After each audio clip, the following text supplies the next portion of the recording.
우리 함께 말씀 보도록 하겠습니다. 이 시간 함께 보실 말씀 에베소서 4장 우리 18절 19절 우리 2절 말씀을 우리 함께 보도록 하겠습니다. 신약성경 314페이지 에베소서 4장 18, 19절 말씀입니다. 우리 함께 한 목소리로 읽도록 하겠습니다. 함께 읽습니다. 시작. 그들의 총명이 어두워지고 그들 가운데 있는 무지함과 그들의 마음이 굳어짐으로 말미암아 하나님의 생명에서 떠나 있도다. 그들이 감각 없는 자가 되어 자신을 방탕에 방임하여 모든 더러운 것을 욕심으로 행하되. 예, 우리는 오늘 이 시간 17절에서 19절 이 작은 문맥 17절에서 19절에서 계속해서 바울이 말하는 내용을 살펴보도록 하겠습니다. 바울은 여기서 하나님을 알지 못하는 성경에서 이방인이라고 말하죠. 하나님을 알지 못하고 하나님을 아직 영접하지 않은 사람들의 상태에 대해서 묘사하고 있어요. 그 삶의 묘사의 큰 이제 핵심은 허망한 삶, 허망한 우리 17절 말씀에 허망한 것으로 행하고 있다. 그 마음에 허망한 것이 그 자리 잡고 있다라는 것을 설명했습니다. 그 허망이란 것은 텅 빈 것, 우리로 하여금 계속 헛된 것을 향해서 목표로 삼게 하는 것, 이런 것이라고 말씀을 드렸어요. 한번 따라할까요? 사람은 허망한 것을 향해 나아가고 있다. 그러니까 허망한 것을 행하고 있다라는 것을 가르치고 있다는 거죠. 우리는 이 모습을 분명하게 진단해야 될 줄로 믿습니다. 왜냐하면 이것을 진단하는 것이 우리의 이 죄성, 우리 모든 사람에게 있는 죄성, 성도 안에도 남아있는 이 죄성을 다스릴 수 있는 중요한 가르침이기 때문이에요. 하나님은 그래서 우리에게 심판에 대해서, 우리에게 깨어있으라는 것에 대해서 우리에게 분명히 수차례 여러 군데 우리에게 말씀하고 계신다는 겁니다. 바울도 지금 에베소 이 교인들에게 그런 마음을 가지고 탁월한 교사로서 가르치고 있는 거예요. 단순히 저 사람들은 저래가 아니라 너희가 어디서 건진받은지를 분명히 알고 다시는 그 가운데 행하면 안 된다라는 것을 가르치는 데 1차적인 목표가 있다는 거죠. 네, 그래서 바울이 말하는 것을 우리가 살펴보고 있는데 17절 말씀에 허망한 것으로 행한다는 것을 진단하고 나서 18절 19절에 그것이 왜 나오는가에 대해서 설명하고 있다고 봐도, 18절에서 그것이 왜 나오고 있는가에 대해서 설명하고 있다고 봐도 무방합니다. 그러니까 왜 하나님을 모르는 사람들이 왜 허망한 것으로 행할 수밖에 없는가, 그 이유를 설명하는데 18절에 먼저 문장 2개가 나와요. 그쵸? 그게 다 2가지 이유인데 2가지 이유가 나오고 나머지 2개는 그 2가지 이유를 또 설명하는 내용이라고 봐도 무방합니다. 그래서 앞에 2개가 첫 번째 우리가 저번 주 살펴본 총명이 어두워져 있다 라는 걸 말씀드렸어요. 한번 따라할까요? 총명이 어두워져 있다. 이건 사람 안에 있는 탁월한 기능의 상실을 의미합니다. 그러니까 사람 안에는 하나님을 의식할 수 있는, 하나님을 깨달을 수 있는, 옳은 것을 깨닫고 그 하나님을 향해 나아갈 수 있는 그런 기능이 있었는데 그게 지금 막혔다는 거죠. 그 기능이 어두워졌다는 거예요. 예, 그로 말미암아 이제 우리에게 발생한 일이 그 뒤에 이제 나오는 두 문장인 무지와 마음이 굳어졌다. 그래서 제목 자체를 무지함과 마음이 굳어졌다라고 했는데 저번 시간은 무지만 좀 살펴봤어요. 예, 무지가 또 굳어짐을 주기 때문입니다. 그리고 이 2가지가 두 번째 이유, 그러니까 우리 사람들이, 하나님을 모르는 사람들이 허망한 것을 따라 살 수밖에 없는 두 번째 이유를 만들어내요. 그 두 번째 이유는 하나님의 생명에서 떠나게 되는 것. 한번 따라할까요? 하나님의 생명에서 떠나는 것. 다시 한번 그래서 18절을 정리해드리면요, 바울은 2가지 이유를 설명하는 거예요. 총명이 어두워졌고 하나님 생명에서 떠나 있다 라는 걸 지금 설명하는 겁니다. 그리고 그걸 또 탁월하게 가르치는 거예요. 이게 왜 그런지, 이걸 하나님께서 우리 바울에게 계시해 줬다는 것을 우린 잊어서는 안 됩니다. 그건 다른 말로 성도들이 알아야 될 내용이라는 거죠. 우리가 정확하게 사람을 진단해야 된다는 겁니다. 이 말씀은요, 우리 주변에 있는 모든 문제, 내 안에 있는 모든 문제에 해답을 제시하고 있는 거예요. 이 세상을 창조한 하나님이 왜 창조의 모습대로 있지 않는가를 설명하고 있는 것과 같다는 거죠. 그 이유가 지금 사람 안에 있는 총명이 어두워졌고 그리고 하나님의 생명에서 떠나게 됐다라는 것을 말하고 있다는 겁니다. 이 하나님의 생명에서 떠났다는 것을 우리는 조금 더 생각하고 가야 되는데, 여기서 하나님의 생명이란 것은 하나님으로부터 온 생명이라고 이해하셔도 무방해요. 한번 따라할까요? 하나님으로부터 온 생명. 그러니까 하나님으로부터 온 생명, 하나님이 주시는 어떤 능력, 은혜, 하나님을 누릴 수 있게 하는 하나님의 은혜를, 하나님의 능력을 가지고 삶을 살아가게 되는 것, 그것들을 지금 묘사하고 있는 것이라고, 그것을 가르치고 있는 것이라고 봐도 무방해요. 근데 거기서부터 어떻게 됐다고요? 떠나 있다고요. 여기서 떠나는 단어는 멀리 떨어지다 이런 단어거든요. 그러니까 멀리 떨어져 버리게 됐다. 그것이 죄 가운데 있는 사람의 비극이라는 것을 바울은 가르치고 있다는 겁니다. 사람들이 왜 비극 가운데 있는가? 왜 모든 문제가 발생되는가? 하나님은 사람을 지을 때 하나님의 모든 능력과 지혜와 하나님의 은혜를 가지고 그걸 누리며 살아갈 수 있게 만들었는데 그걸 사람이 버려버렸다는 거죠. 거기로부터 떨어져 버렸다는 겁니다. 그 하나님의 생명으로부터 떨어지니까 모든 문제가 발생되는 건 당연한 거라는 거예요. 쉽게 얘기하면 우리가 이 스피커가 소리가 나려면 뭐 해야 되냐면 전기가 공급돼야 됩니다. 근데 전기가 공급되는 장치가 고장 나버렸어요. 그러면 어떻게 됩니까? 당연히 이건 기능을 상실해 버릴 수밖에 없다는 거죠. 그와 같이 그런 맥락과 비교할 수 없겠지만 그거보다 더 심각한 사람이 사람 되게 하는 그 이유, 사람이 선하게 살고 이 만물의 영장으로 살아가게 하는 그 능력이 하나님으로부터 오는 거였는데 그 기능을 상실해 버렸다는 거예요. 이것이 죄 가운데 있는 사람, 그리스도인이 아닌 사람의 비극이라는 것을 바울은 가르치고 있다는 겁니다. 그래서 하나님의 생명이라고 한 이 문장 안에 그 능력뿐만 아니라 우리가 누리면서 그 참된 만족을 향해서 살아가는 그 모든 것들이 지금 떨어져 버렸다라는 것을 지금 바울은 말하고 있다는 것. 예, 그렇기 때문에 사람이 뭐 할 수밖에 없습니까? 허망한 것을 향해 나아갈 수밖에 없다는 거예요. 물거품과 같이 없어질 것을 향해서 온 삶을 불나방이 빛을 향해 나아갈 때 자기가 죽는 것도 모르고 막 타닥 가서 죽잖아요. 그런 것처럼 사람들이 금방 있다 없어질 그 잠깐 반짝거리는 이 세상 것들을 향해서 막 던진다는 거죠. 그것을 바울은 우리에게 가르치고 있다는 겁니다. 예, 그 특별히 이 두 가지를 통해서 우리가 또 생각해야 될 것은 이 바울이 말하는 것, 총명이 어두워졌고 하나님으로부터 떨어져서 발생되는 것을 우리는 좀 더 생각해야 되는데 이 떨어졌다, 우리가 이 총명이 상실했다라는 것은 그 전에 우리가 그렇지 않은 모습이 있다는 것을 분명히 염두하고 있다는 것을 우리는 생각해 봐야 돼요. 그러니까 총명이 어두워졌어요. 하나님으로부터 멀리 떨어졌어요. 이건 타락을 가리키는 말이기도 합니다. 타락을 가리켜요. 사람이 원래 상태에서 바뀌어버렸다는 거죠. 그럼 여기엔 뭐가 있어요? 방금 말씀드렸지만 원래 상태가 있다는 거예요. 그 원래의 상태, 그때는 뭡니까? 계속 말씀드리는 것처럼 하나님을 하나님으로 보고 하나님을 하나님으로 느끼고 하나님의 능력들과 하나님의 지혜를 알 수 있게 사람을 그렇게 창조하셨다고요. 근데 그 기능이 상실됐습니다. 상실됐다 해도 없어진 게 아니라는 거죠. 우리 가운데 근적이 남아서 사람만이 뭐합니까? 근적 때문에 사람만이 뭐예요? 신을 찾고자 하는 갈망이 있어요.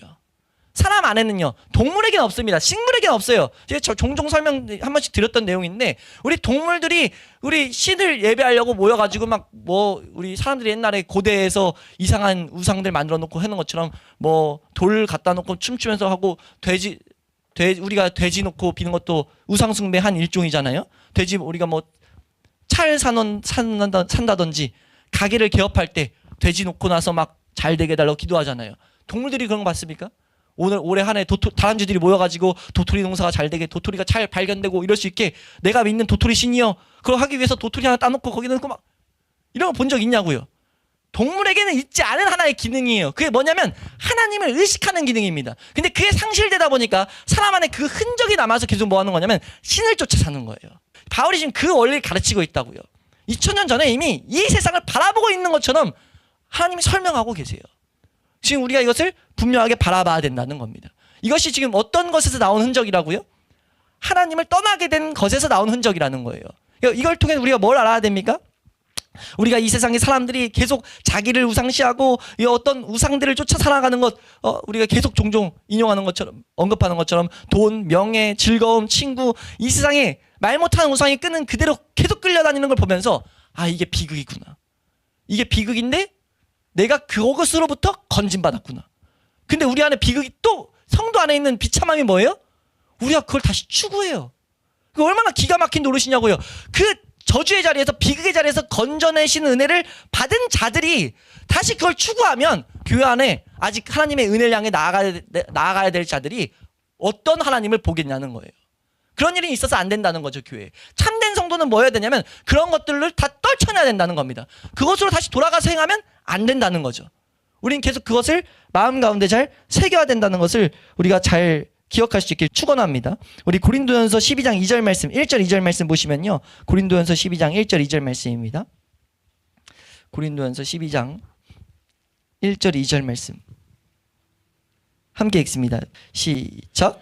형제들아 신령한 것에 대하여 나는 너희가 알지 못하기를 원하지 아니하노니 너희도 알거니와 너희가 이방인으로 있을 때 말 못하는 우상에게로 끄는 그대로 끌려갔느니라. 네, 지금 이 상태를 바울은 고린도 교회에겐 이렇게 설명하고 있다는 거죠. 너희가 아직 이방인으로 있을 때, 하나님을 영접하지 못했을 때, 다른 말로 에베소에서 총명이 어두워지고 생명에서 떠났을 때 하나님의 생명을 누리지 못하니까 뭐가 채우려고 뭐 하는 거예요? 신을 만들어내는데 사람마다 자신을 신으로, 건강을 신으로, 가족을 신으로 각자 신들을 계속 만들어가지고 끄는 그대로 끌려다닌다는 거죠.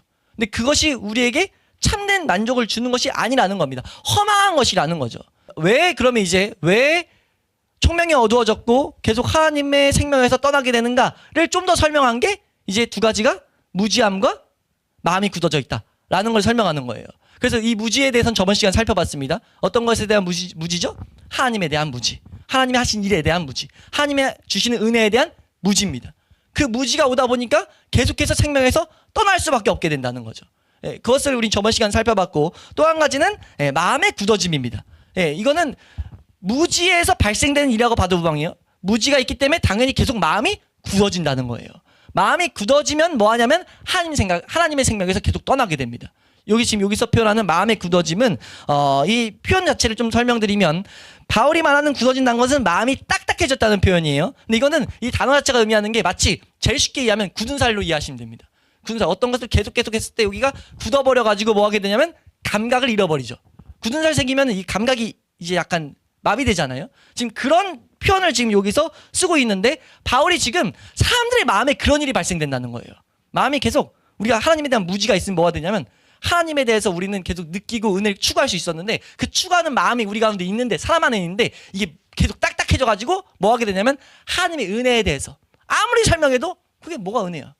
하나님에 대해서 말해도 그걸 뭘 알아야 돼. 이런 상태로 계속 마음이 바뀌어버린다는 거죠. 하나님에 대해서 더욱더 무감각해진다. 아무런 감각을 느끼지 못하게 된다라는 그런 일이 일어난다라고 지금 바울은 가르치고 있다는 거예요. 진리를 믿지 않는 것을 떠나가지고 진리에 대한 생각조차 안 하게 된다는 거죠. 이 세상의 진리에 대해서 생각조차 관심조차 안 갖게 된다라는 것. 그래서 하나님께서 우리 이 마지막 때 2000년 전에 예수님이 오셔가지고 복음이 선포될 때 사람들 가운데 복음이 전해질 때 어떤 일이 일어날 것인가에 대해서 설명한 게 에스겔이라는 선지자가 그걸 설명했는데 에스겔서 36장 26절 말씀입니다. 에스겔서 36장 26절 말씀 한번 읽어보도록 하겠습니다. 시작. 또 새 영을 너희 속에 두고 새 마음을 너희에게 주되 너희 육신에서 굳은 마음을 제거하고 부드러운 마음을 줄 것이며. 이렇게 말씀하는 거예요. 복음이 전해질 때 성령이 오셔가지고 뭐하냐? 너희 마음 가운데 이 굳어진 마음을 제거하고 부드러운 마음을 계속해서 줄 거라는 거죠. 이게 와야 복음을 추구할 수 있기 때문에. 그래서 우리가 왜 성령의 조명, 성령이 우리 가운데 죄에 대한 각성을 일으키라고 하냐면 죄에 대한 각성은 부드러운 마음의 특징입니다. 그러니까 우리가 우리 죄를 인정하는 것은요, 굳은 마음이 제거해질 때 가능해요. 우리가 왜 우리 죄를 계속 인정하지 못하냐면요, 우리 마음이 굳어있기 때문입니다. 무감각하기 때문이에요. 하나님의 심판에 대해서 무감각하고 내 죄의 심각성에 대해서 무감각한 거예요. 그것을 제거하는 건 성령의 능력인 것을 우리는 분명히 알아야 된다는 거죠. 이것을 우리 성도들도 기억해야 된다는 겁니다. 우리가 하나님을 떠나 있을 때는 그 무감각해진 상태 때문에 그랬어요. 근데 비극이 뭡니까? 성도가 됐는데 그걸 제거해 주셨어요. 부드러운 마음을 주셨습니다. 근데 계속 뭐가 일어나냐면요, 우리가 땅을 볼 때마다, 우리가 이 허탄한 것을 쫓을 때마다, 허망한 것을 쫓을 때마다요, 우리 마음이 동일하게 굳어질 수 있다는 거예요. 그거를 우리 여러 군데 말하지만 히브리서에서 이걸 자세히 설명하는데, 히브리서 3장 7절에서 11절 말씀, 히브리서라는 성경 보시면요, 3장 7절에서 11절 말씀입니다. 잘 한번 읽어보겠습니다. 시작. 그러므로 성령이 이르신 바와 같이 오늘 너희가 그의 음성을 듣거든 광야에서 시험하던 날에 거역하던 것 같이 너희 마음을 완고하게 하지 말라. 너희 마음을 완고하게 하지 말라. 굳게 하지 말랍니다. 이 완고하다는 굳다라는 단어거든요. 굳게 하지 말라. 지금 그 표현하고 있어요. 이어서 읽겠습니다. 시작. 거기서 너희 열조가 나를 시험하여 증험하고 40년 동안 나의 행사를 보았느니라. 그러므로 내가 이 세대에게 노하여 이르기를 그들이 항상 마음이 미혹되어 내 길을 알지 못하는도다 하였고. 지금 이 가르침을 계속 동일하게 하나님은 주고 계신다는 거죠. 마음이 우리가 하나님을 못 느끼는 이유는요, 하나님의 안식을 못 누리는 이유는요, 11절 말하죠. 안식에 들어오지 못한다 라고 말하고 있어요. 하나님을 못 느끼는 이유는요, 딱 성경이 진단하는 건 우리 마음이 굳어있기 때문입니다. 하나님에 대해서 무감각한 거예요. 굳은 살이 있어서 못 느끼는 것처럼 하나님에 대한 은혜를 은혜로 못 느끼는 거죠. 은혜가 뭔지를 모르니까 뭐 하는 거예요? 성경을 통해서 이 가르침을, 우리가 성경이 분명 말하는 기준을 통해서 이 은혜를 구해야 되는데, 부드러운 마음을 구해야 되는데, 그게 아니라 사람들이 뭐 하는 겁니까? 내가 원하는 신을 만들어내는 겁니다. 내가 생각하는 하나님을 만들어내는 거예요. 하나님은 이걸 줘야지, 이게 은혜지. 이 은혜가 뭐예요? 세상 사람들이 쫓는 똑같은 거, 허망한 마음으로 행하는 그거를 추구하고 있는 겁니다. 이건 다른 신이에요, 다른 신. 하나님이 아닙니다. 하나님은요, 하나님이 주시는 것들을 은혜로 여기게 만드는 것이 성도에게 주시는 은혜예요.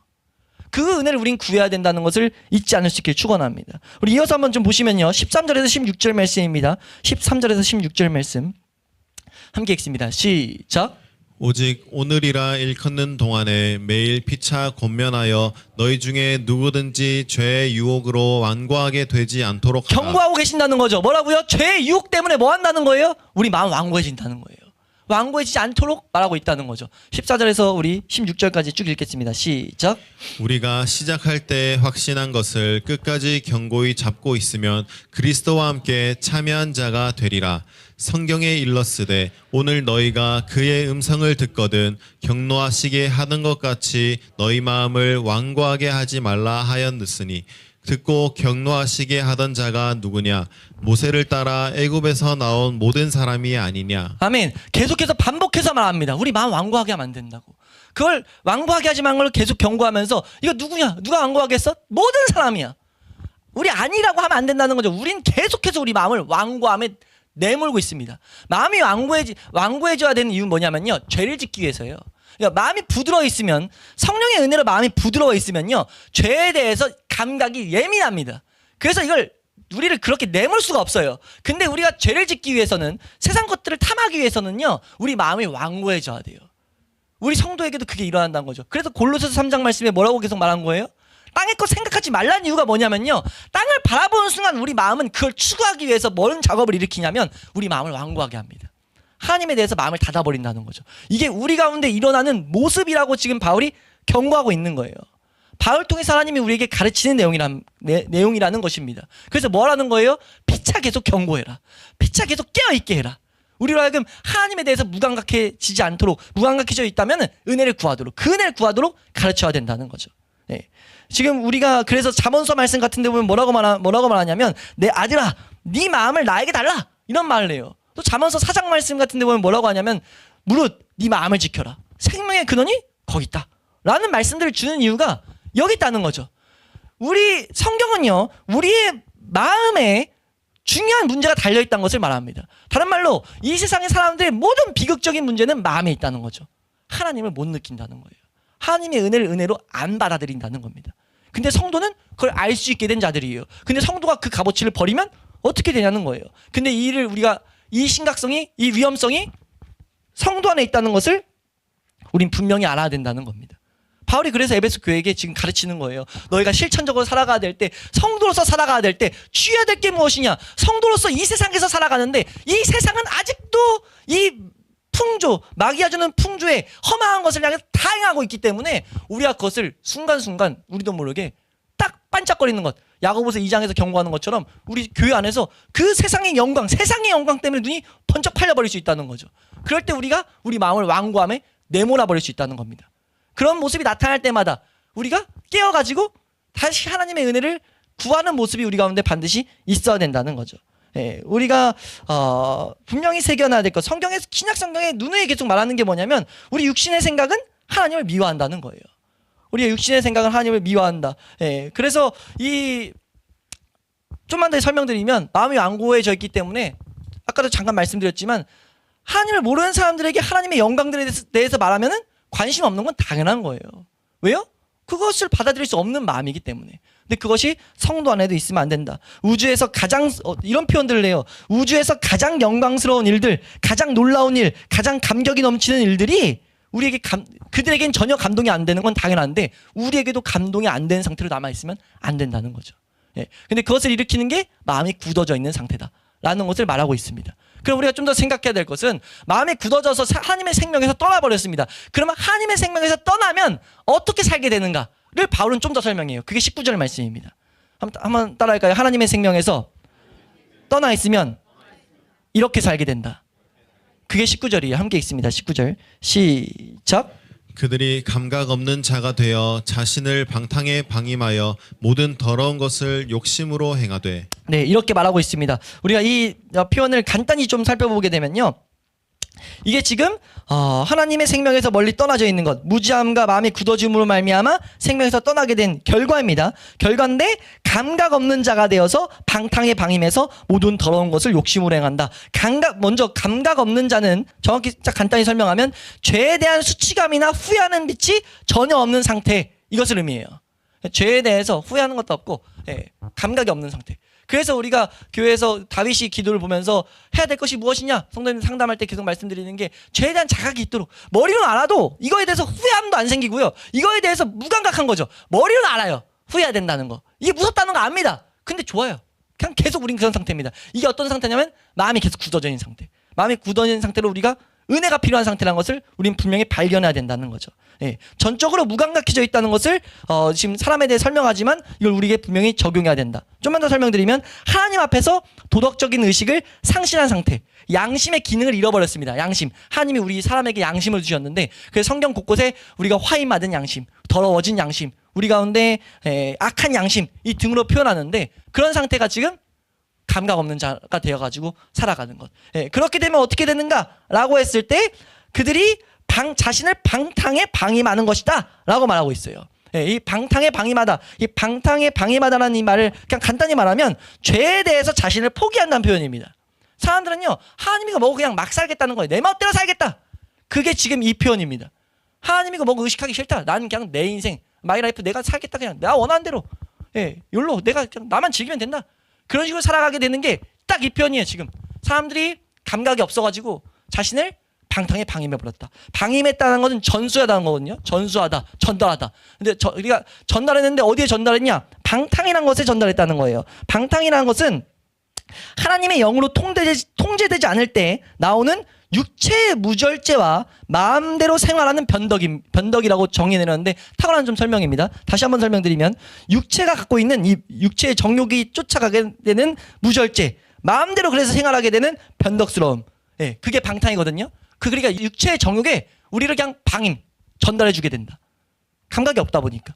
그래서 사람들이 자기 원하는 대로 그냥 살아가게 된다는 거죠. 예. 그래서 하나님의 생명에서 떠난 자들은 결국 육체의 정욕에 자신을 던져주게 된다. 그래서 육체의 정욕은 어떻게 되냐? 우리를 더욱더 계속해서 하나님과 반대되는 곳으로 이끈다. 하나님과 반대되는 것. 그걸 지금 표현하는 게 모든 더러운 것이란 표현이에요. 모든 더러운 것은 모든 종류의 죄라고도 볼 수 있거든요.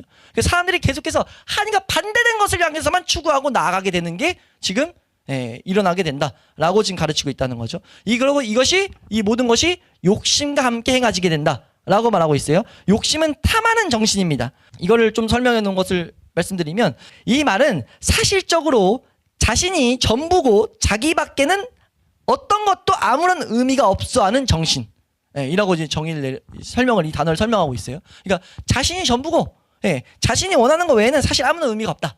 완전 이 세상이죠. 지금 딱 이 시대예요. 이 시대 더욱 심각해졌죠. 나만 아니면 돼. 이런 말들, 이런 표현, 이런 것들이 우리 젊은 세대의 예능, 즐겁게 만드는, 한번 보고 웃고 지나가는 예능이라는 것을 통해 가지고 아예 세상 사람들 머리에 다 심어놨어요. 나만 아니면 돼. 근데 이거 하나님 창조의 모습과 완전 다르다는 거죠. 이 세상 사람들도 이런 말 하잖아요. 사람은 사회적인 존재라고. 사회적인 존재인데 그걸 다 무시하는 행위예요. 나만 아니면 된다고. 지금 그런 것들이 근데 지금 하나님을 떠나서 나오는 감각이 없게 해서 자신을 방탕에 방임해서 나오는 모습이다라고 지금 바울이 가르치고 있다는 거죠. 그렇기 때문에 뭐 한 겁니까? 이런 모습이 있기 때문에 당연하게 험한 것을 향해서 삶을 던질 수밖에 없죠. 그 진단이 험한 것을 향해서 삶을 던지고 있다라는 진단이라고 지금 바울은 이 17, 18, 19를 통해서 가르치고 있는 것입니다. 이걸 왜 가르쳐요? 중간중간 말씀드렸지만 이걸 지금 에베소 교회에게 가르치고 있다고요. 왜 가르칩니까? 성도는 이러면 안 되는데 성도가 지금 이렇게 살아가는 모습이 우리 가운데도 있을 수 있기 때문이에요. 우리가 이 세상에서 하나님의 은혜로 나그네된 삶으로 부름 받았지만요, 우리는 아직도 이 세상 가운데 살아가고 있습니다.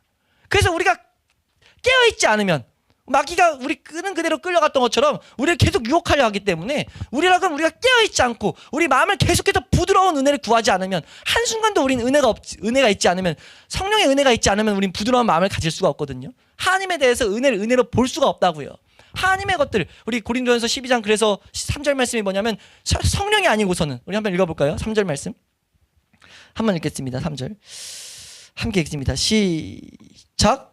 그러므로 내가 너희에게 알리노니 하나님의 영으로 말하는 자는 누구든지 예수를 저주할 자라 하지 아니하고 또 성령으로 아니하고는 누구든지 예수를 주시라 할 수 없느니라. 네, 성령이 아니고선 예수님을 주로 쫓아갈 수가 없습니다. 주라는 건 내 주인이란 거거든요. 이걸 기쁨으로 고백하는 거예요. 성도는 이걸 너무 기쁨인 것을 아는 자들입니다.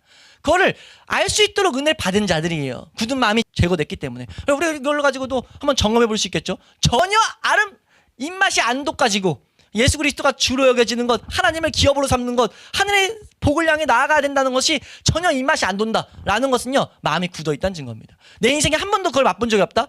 아무리 하나님이 내 삶 가운데 기도를 응답했고 하나님이 어떤 걸 줬고 해도요, 그 사람은 아직 구원의 은혜 없는 거예요.